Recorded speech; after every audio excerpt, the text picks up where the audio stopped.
Hello, everyone out there in podcast world. I hope you're having a great day.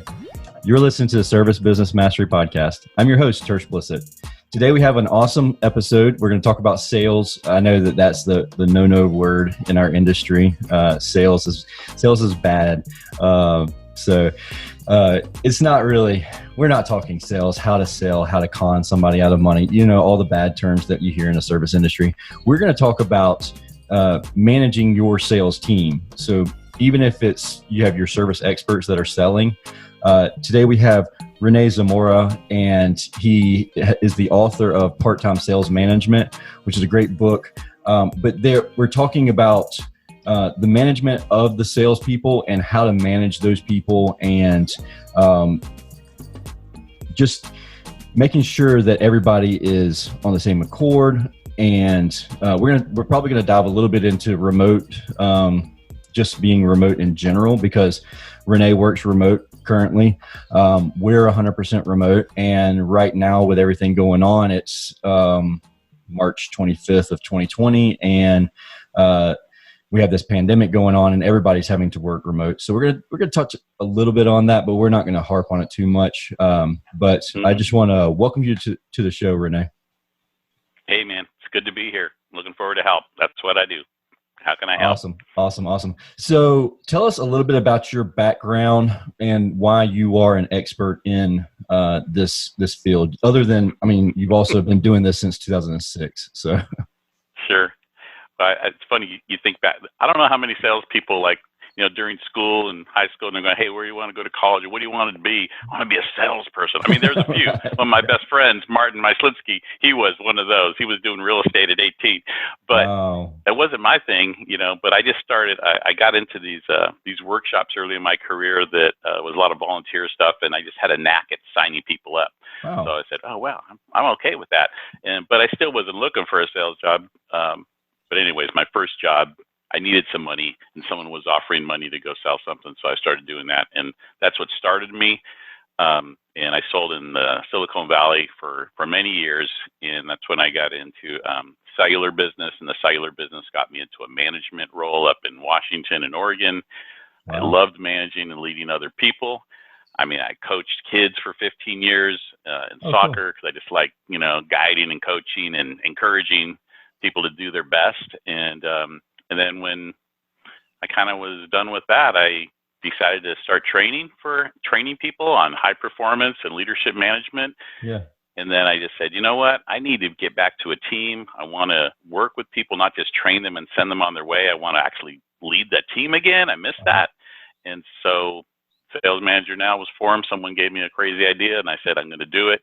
And ever since then, all my clients have come to me. And now I've hired another consultant, and I want to hire more and more. And so I decided I'm going to promote a little. I couldn't promote before because I had enough clients.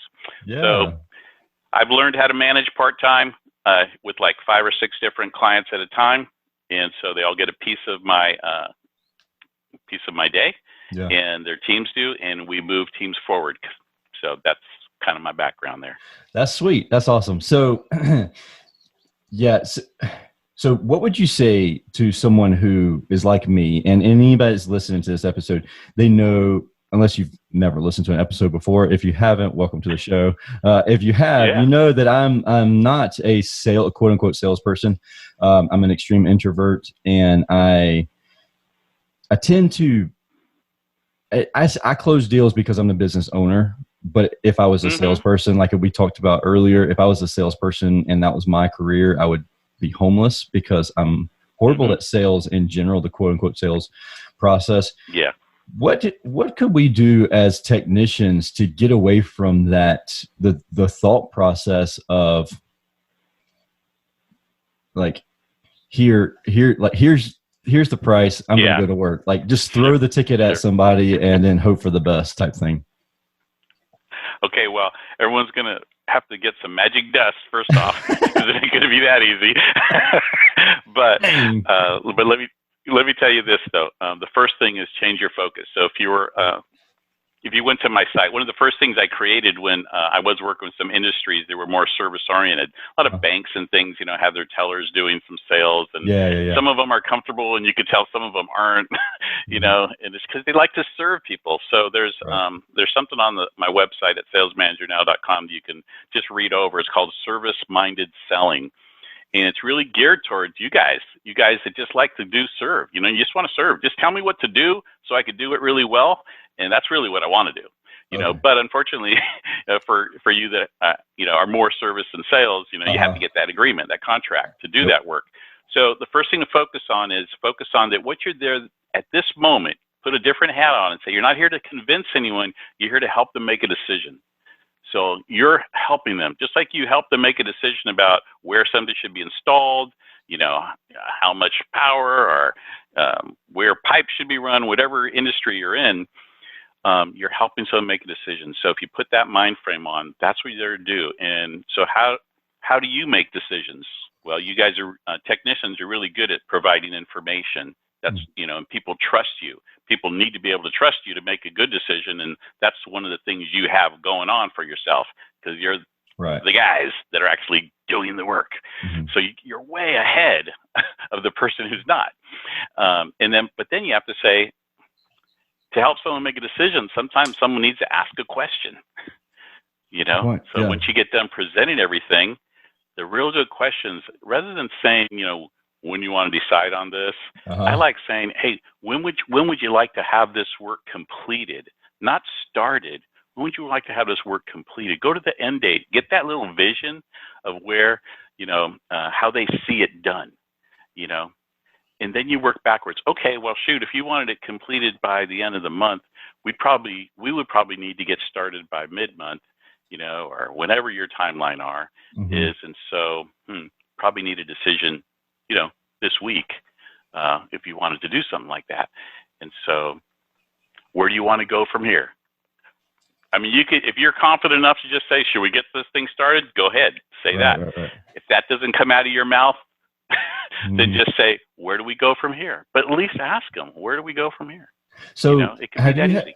Have you had, I've heard this term before, but I don't know if you feel like it resonates with you as well. Like, just be quiet and let the silence do the talking. Do you ever Absolutely. do that? Okay. All the time. I mean, I'm facilitating meetings over Zoom, and sometimes people have cameras and it's easy for me to see them. Sometimes they don't.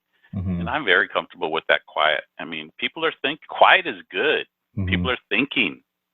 Don't mess it up. Most of the times you're uncomfortable, and then you start like the diarrhea of the mouth, and it's like, start talking about SEER rating and all this super technical stuff, and it goes way over their head, and then all of a sudden they're confused. And most people don't realize that your brain has a fight or flight mentality, and so if you overload it, it's going to fight or flight. It's trying to decide, okay, am I going to go away, or am I just going to shut down? Am I going to start arguing?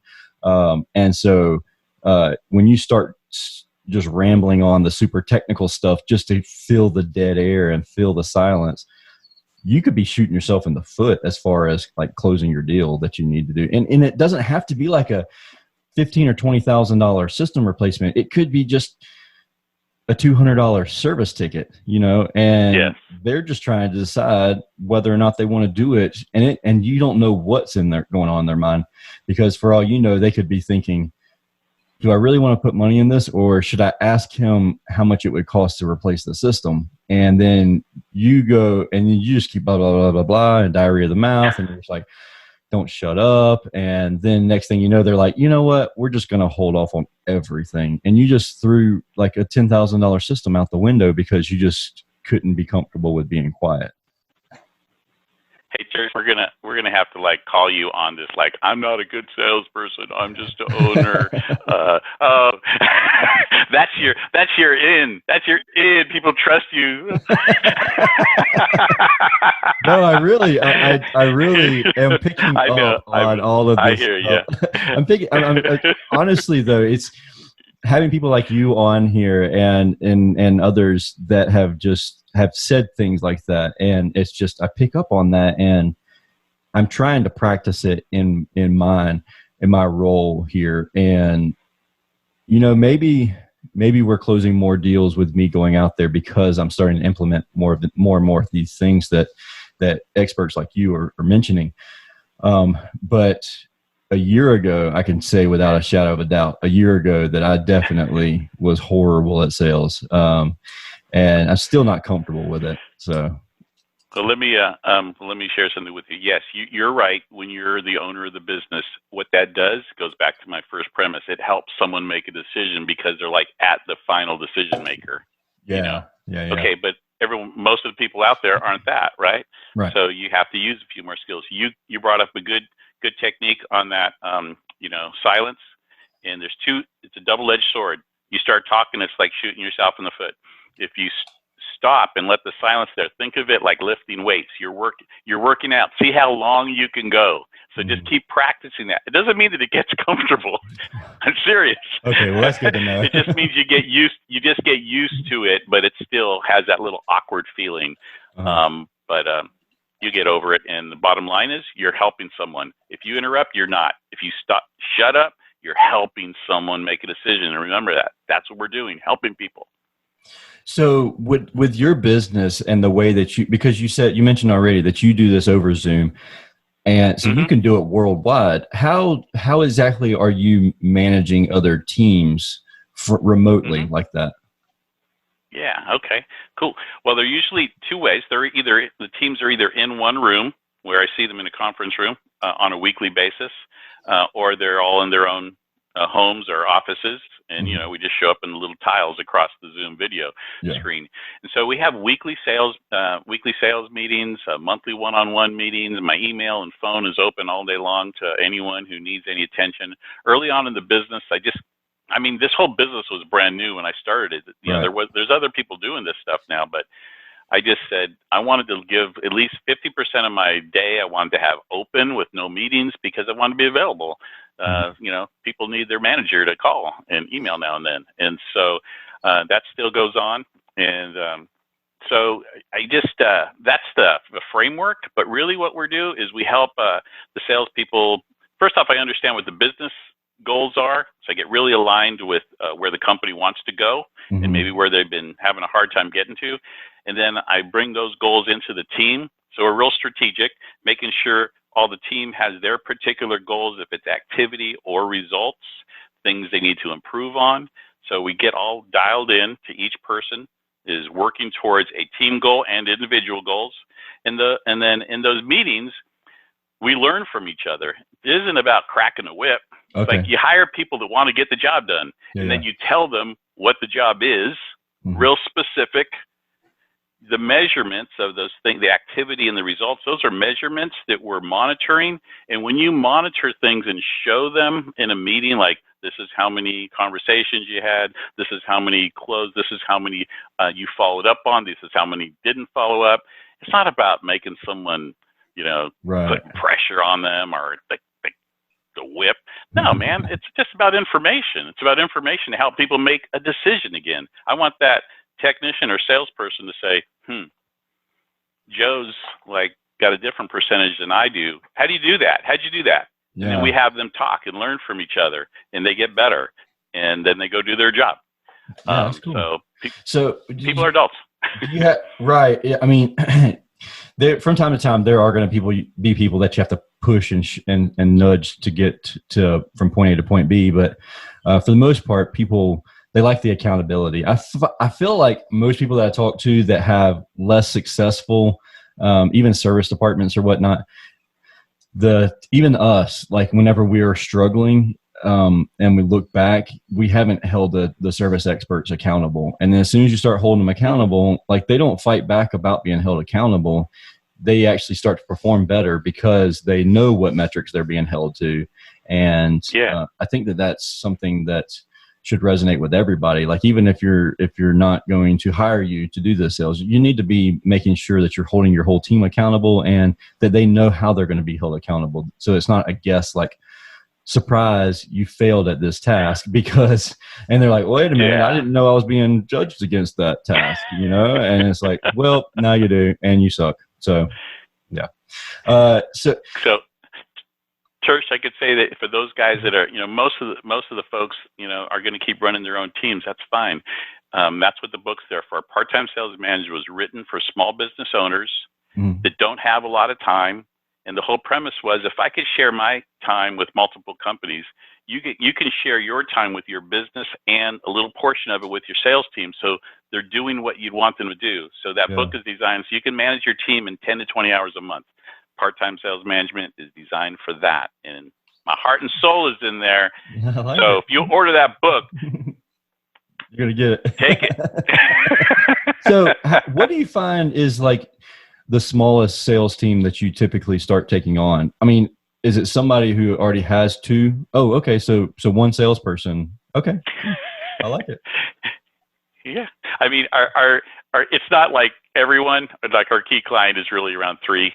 And you can see our fees and everything on our line and everything. It kind of has the metric on how many salespeople cost, whatever. So anything below 3, I say, give me a call, But yeah, I'm coaching the guy with one salesperson right now. It's a little different structure, but he needed it, and we're taking care of him. Cool. Yeah, because for me, like I honestly wouldn't know how to manage a salesperson. Where I was GM before, we had a sales manager who was the owner. So I was GM, but then the owner actually took the sales managing position. And I know that I don't typically like salespeople. And so like that person I did like, but typically whenever it's me managing people, it's like usually somebody I have to like, almost in a sense. And most salespeople that I meet, I don't really trust them. I don't really like them.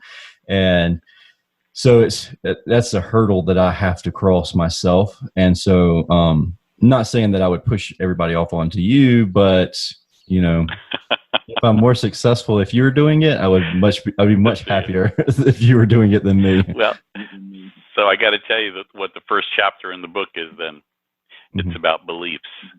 And so you just described your quote unquote what I'll call negative beliefs about salespeople. Okay. And with I challenge the owners to confront themselves right now. And even if you're not going to manage your team, just you got to deal with like what beliefs do not support your goals, and you got to adjust those because you're the head honcho, man. Your beliefs translate out throughout the company, whether you want them to or not. Like it just goes. They always are. Yeah, always, man. Yep. So, where can people find your book if they're wanting to pick up a copy of that? They can find it on Amazon, Part-Time Sales Management. They can learn a little bit more on my website about the book, or they can get hundreds of blogs there at salesmanagernow.com. Little free download for you just want a little simpler guide to some principles to help you manage your team. There's a sales management guide you could download there, and you'd be registered onto my monthly sales blog and get some info there. I hope you get a sense from me is, I'm not the typical, all good salespeople aren't that guy that we don't like. Right. They're good. Most of them are good. It's just those few, that give us a bad name. Just like service industry, there's a few people that aren't honest, right? Give you a bad name. 100%. There you go. Yeah, I like it. So if people want to connect with you more, learn more about you, where's the best place for them to go? The website, salesmanagernow.com. They can find all the contact information. You can schedule, if you just wanted to talk through a situation, you can schedule something with me. You want to shoot me an email with the question, do that. You just want to read and play it safe, go ahead and do that. Whichever way, it's there for you. Cool, Rene. I appreciate you coming on and sharing everything with us and our audience. All right, man. Well, I appreciate having me on the show, and everyone out there, be safe and absolutely go serve somebody. Yes, absolutely. And for anybody, if you have any more questions, like Rene said, salesmanagernow.com is his website. Connect with him there. Pick up a copy of his book either on Amazon or wherever books are sold. And then if you have any other questions that don't pertain to sales, reach out to me, tersh@serviceemperor.com. And that's my new email. But if you still use my old email, it doesn't matter. It still forwards to it. But reach out to me. And if you're on Instagram, LinkedIn, Facebook, love to connect with everybody. And I love to learn more about the audience and talk and interact. And if you have any questions about anything else, feel free to reach out and don't hesitate to give us a call. But with that being said, I hope you have a great day and you're safe out there. Like Rene said, with everything going on, it's kind of a wild world right now. So just stay safe and help somebody if you can. So with that being said, thank you again for listening to the Service Business Mastery Podcast, the podcast focused on service business owners, managers, and technicians who are considering becoming business owners themselves. Until we talk again, have a great day. What's up? So one of the questions that I most often get from audience members like yourself is more information about how to learn more about running a business, just in general, the education side of things when it comes to the business world, the service business world.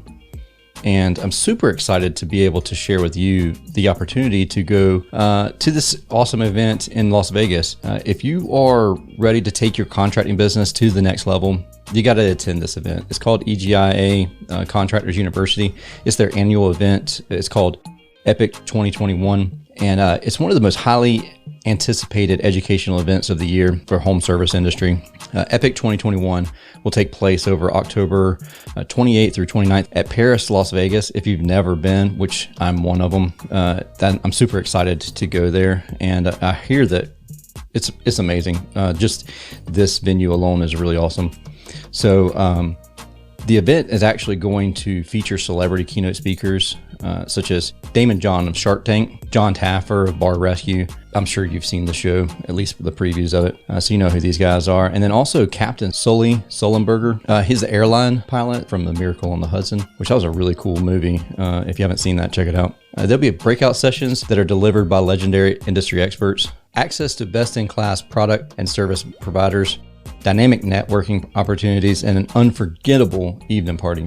You can even come and hang out with us on Media Row as we record Service Business Mastery Live.